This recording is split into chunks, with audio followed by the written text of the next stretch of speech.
Guys, ito puntahan ko guys yung aking mga alagang kapatiran guys. Mga bago lang mananampalataya guys.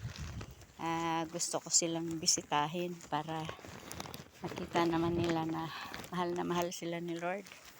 Guys, pag binisita mo sila, madadaman nila yung pagmamahal ni Lord. Kaya ito ako ngayon, dinadalaw ko sila para masabi naman nila na mahal sila ni Lord.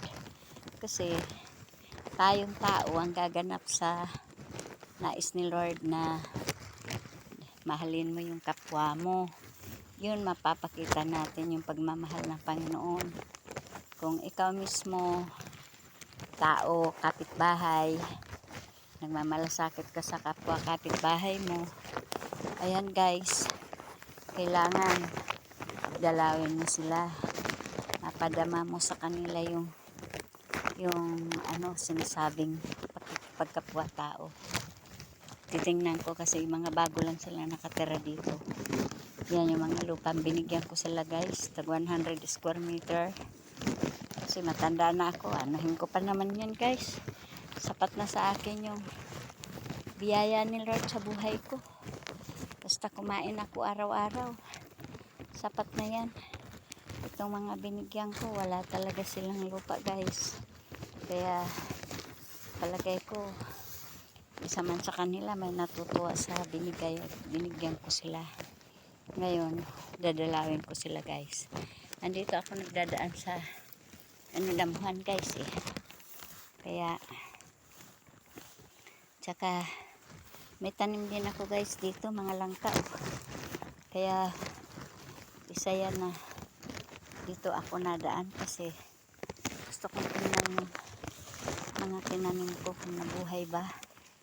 Kaya guys, samahan nyo ako guys. Puntahan natin guys yung mga pinangga kong kapitbahay guys. Natutuwa sila guys pag dinadalaw ko. Saka siyempre nandoon yung pag-aalala din nila sa akin kasi mag-isa lang ako doon sa kapilya. Dinadalaw din nila ako guys. Kahapon Bible study kami guys. Pasalamat kami sa Panginoon guys. Kasama kayo sa panalangin namin guys. Kahit hindi tayo magkakilala pero kapwa tayo mga tao, nagpapasalamatan, nagmamahalan sa pamamagitan ng panalangin guys. Kasi kasama ko kayo sa panalangin guys. Bagamat hindi tayo magkakilala guys, pero alam mo ba, nakakarating sa Panginoon ang mga panalangin ko sa inyo. Kasi nasabi ko kay Lord, ingatan tayo hindi tayo mabagyo, layo tayo sa mga kapahamakan. Ito na ako guys, malapit na ako sa kanila guys. Dito, ito yung batuhan. Yan. Ito, dadaan ako dito. Hello brother Domingo,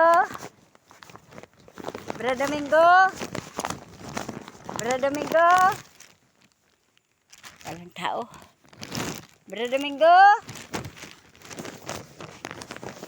Domingo, brother, wala, dalawa ng bahay, walang tao. Oh, wala rin tao dito guys. Dalawang bahay na pinuntahan ko, wala dito. Nagtatanim siguro sila guys. Diyan yung tayo. Yan oh, naglinis din sila guys. Yan oh, halos hindi makita guys yung pupuntahan kong bahay. Kasi ano guys, mapag guys, mapag. Yan oh, mag-aalauna na guys. Mapag. Halos hindi ko makita yung danadaanan ko guys. Oh, ito, mga tanim ito ni Brad Domingo. Yan, isa yan na binigyan ko ng lupa. Ang edad niya 77. Itong pupuntahan ko naman, ang edad niya ay 68. Si Sister Macran. 68 na ang edad niya, guys. Talagang ang dami sa alagang manok, guys. Mga kasama kong mga nagtatanim kami dito, guys.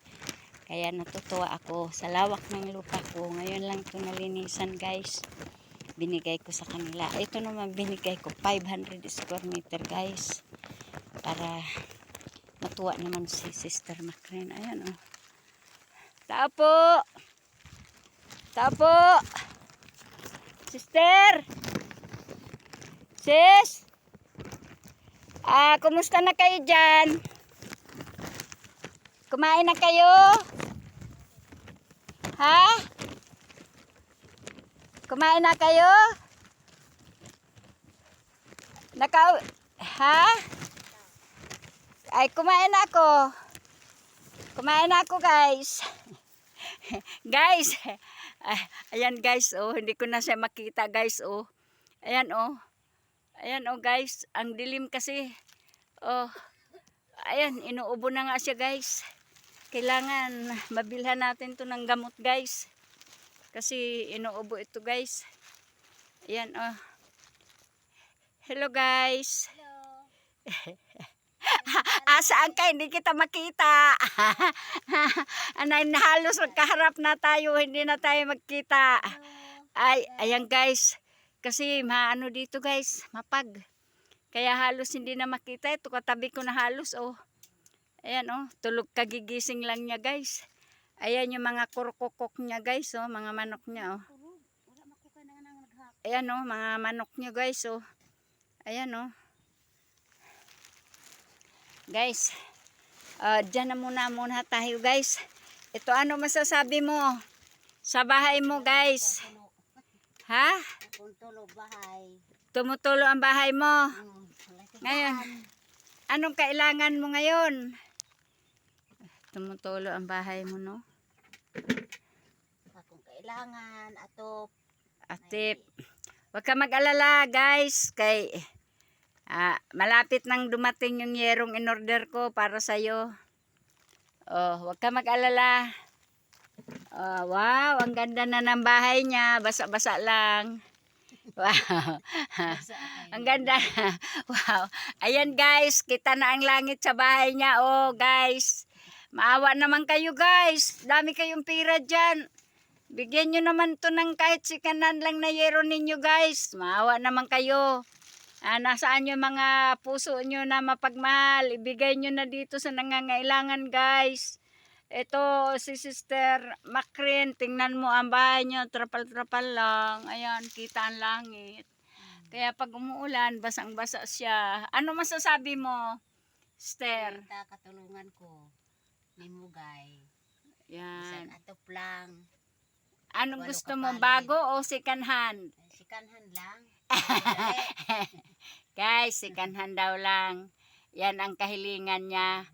'Di ba, ang yaman mo ay pagpapala sa iyo ng Diyos. Kaya maawa ka naman dito. Oh, kita mo, kita na langit, oh, ang atip niya sako, kita pa rin. Basang-basa, tapos yung yero, mga butas yan, guys. Kaya ayan ang dingding niya. Maawa naman kayo sa mga bahay namin, guys. Ayan, trapal-trapal, guys. Ayan ang kusina niya, guys. Ayan. Sabado maron. Ayan. Baon ni Arpon to alas 3 sila mauli. Ayan, guys. Ayan. Nanimba daw sila, guys.